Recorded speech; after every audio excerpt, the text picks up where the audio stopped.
Welcome back. You're watching Credlin. Well, we're all knowing we're in the middle of a pandemic with COVID, but that doesn't mean the bushfires go away.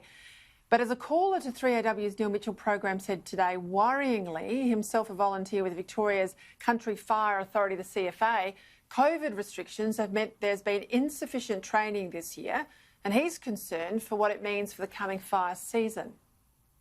We're currently in a position where the fire brigades around the state of Victoria are not prepared for this upcoming fire season.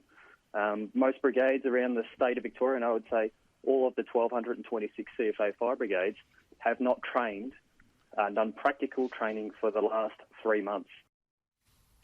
Victorian Liberal MP and Shadow Minister for Workplace Safety, Nick Wakeling, joins me now from Ferntree Gully in Melbourne's south-east.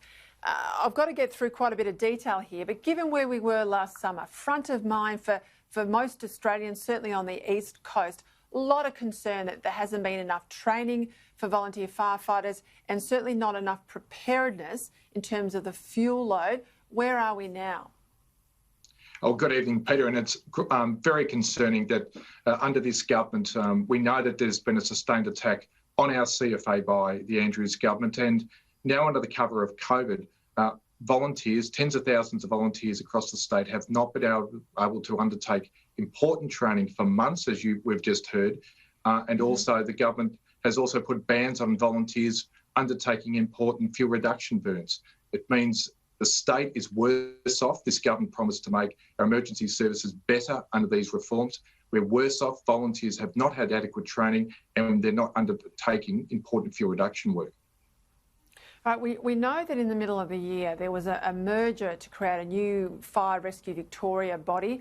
I here spoke to a lot of people from the CFA, very concerned about what it would mean for them. It seems like there was this real rush to move this service in, but of course, you know, they're going to face their first fire season at the end of the year on the back of all of these restrictions with not enough training, we know that, not enough reduction burns, which we're worried about, of course, but there's some claims today I heard that there's worries about equipment. Is that right?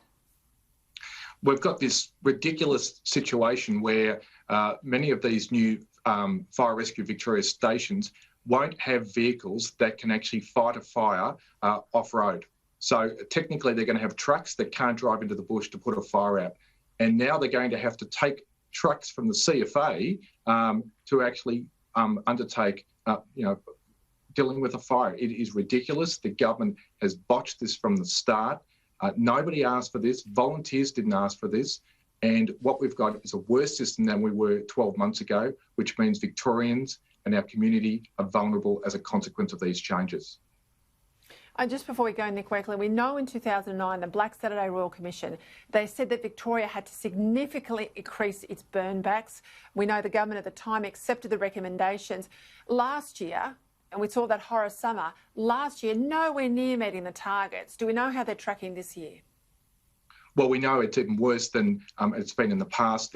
We're yet to see the full figures because of COVID. Those current figures have not been released, but we know anecdotally the work is not being undertaken. As we saw with the bushfires across the state in January, when you're not doing the fuel reduction burns, that's when we see the devastation that happens during a bushfire, and Victorians expect better.